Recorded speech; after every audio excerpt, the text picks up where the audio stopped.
can lead us to, but it's not going to work, Sam Stein, and it's not going to work, I've got to say, because just the political stupidity, the political negligence of talking about the execution of a war hero, a highly decorated fighter pilot, a revered astronaut, the husband of a nearly assassinated member of the United States House, somebody who's respected and loved by other members of the United States Senate, Mark Kelly.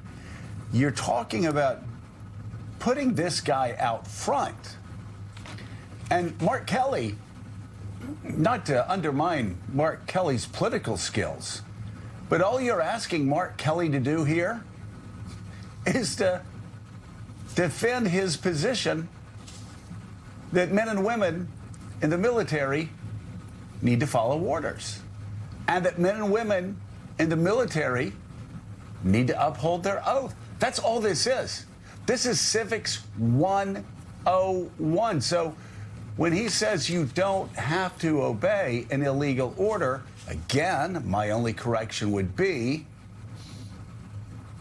that's not optional. You can't obey an illegal order and uphold your oath, or like these other people I've been talking about this morning, they're going to find themselves on the witness stand defending themselves if they do follow illegal orders. And again, so the political negligence of Republicans for somehow putting these war heroes up front to simply defend the concept that our soldiers and sailors and airmen and Marines and members of the Coast Guard should uphold their oath to God and country seems to me a very short-sighted and stupid political play by Republicans and members of the Trump administration. Yeah, 100%. Couple things to remember. For many of these cabinet members, including Hegseth, they were asked during their confirmation hearings, would you, execute an illegal order? So this concept that this is some sort of grand, weird conspiracy that Trump might issue these executive orders or orders that were illegal is not far-fetched. I mean, this is a hypothetical that's been engaged by Hegseth and others already. Secondarily, yeah, by elevating Mark Kelly, I mean, by doing this, you're just elevating Mark Kelly, who, frankly, has been through tragedy, doesn't deserve to have death, the threat of execution leveled at him by the President of the United States, but also, if we're being honest, will surely benefit politically from this. All he has to do is put on his bomber jacket, go on TV and say, I'm not going to be, intimidated by this guy. I just spoke the truth. And I'm sure the fundraising money is going to come pouring in, and frankly, rightfully so. I will just say, the other thing, though, the third element of here is, and maybe I'm alone in interpreting it this way, but Jonathan Lemire was right. Like, the contrast, the split screen of a defense secretary who has to be engaged in partisan Twitter warfare while his deputy is over there negotiating with the Russians, the incredible insecurity that seems to come off from Hegseth in this whole episode, demanding that the Secretary of the Navy get back to him by December 10th to decide whether Mark Kelly should be court-martialed. It's all like theater, and it all seems so desperate. Yeah. And so who knows if he's doing this because Trump's demanding it of him, but it's not a great look for Pete Hegseth either. No, regardless of why he's doing it, it's a very bad look. But Mika, again, you look at what Mark Kelly is saying, and it is obvious.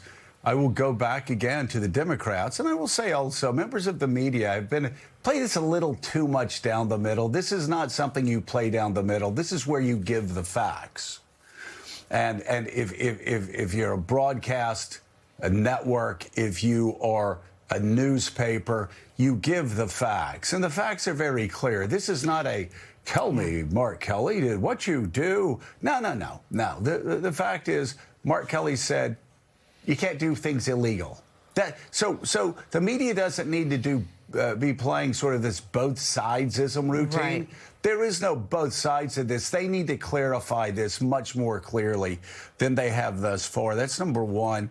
But number two, this is a straightforward problem, and there's not ambiguity. Again, that's one of the reasons I was surprised Alyssa Slotkin couldn't answer the basic question that Mark Kelly did answer. If a Democrat is asked, why would you ever think about such a thing? You would say, well, first of all, in 2016, when Donald Trump was talking to Bret Baier at a presidential debate, and Bret Baier said what you're asking troops to do would be illegal. And Donald Trump said they would still follow my orders. That's what strong leadership's about, believe me. So Donald Trump said in 2016, in effect, that strong leadership means they will follow illegal orders. That's from the beginning. When I was talking about the Federalist Papers being the basis of this country. Well, that goes back to a state of mind from the very beginning of his campaign and his presidency. And as I've said several times before, when you have the President of the United States saying on Air Force One that he's going to send troops into other cities for crime control, and there's nothing the courts can do about it, that also would be an illegal order. When you have the President of the United States at Quantico in front of military leadership saying, we're going to use the military on American cities and on Americans in these dangerous cities as a training ground, that is an illegal order. Of course, the United States Supreme Court, again, as we said before, needs to stop wallowing in ambiguity and simply state the law and simply put an end to these dangerous debates that are going on right now. Yeah, and also I think I think it's time for the American people, and definitely members of the media, some who cover Trump in a positive light and sort of take his side here. It's just a fact that there was this sort of idea that, oh, he doesn't mean it. You could ask them, you could ask people, Trump supporters, oh, what do you think of the tariffs? He doesn't mean it. It's not really going to happen. So whether it's tariffs or deportations or retribution, I think we're at the point now where you can safely say you have now evidence that shows when he says something, he means it. And you can't fall back on that anymore. You have to work with what he says. And Joe, that's something some people have had to have a process of learning. Yeah, and Mika, you also have, again, you have some of these networks that really are acting like their viewers are idiots. I know. Acting like they can't read the word illegal. Acting like they can wish away the word illegal. I've just seen dopes go on there and screaming and yelling and waving their arms and acting as if the word illegal is not in there.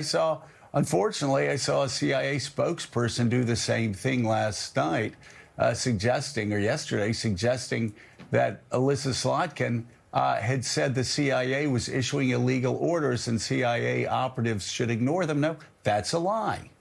Right. That's a lie. There's no ambiguity there. That's not what she said. She said, in the future, if you receive illegal orders, you are duty-bound by the oath that you have taken not to follow. And yet, the insulting of these viewers, the insulting of the American people by pretending that the word illegal is not in that Democratic statement, again, it's just going to end up hurting Republicans in the end. This whole thing, I know it's so shocking to a lot of people, but it just is going to end up helping Mark Kelly, helping these veterans, helping these former CIA analysts.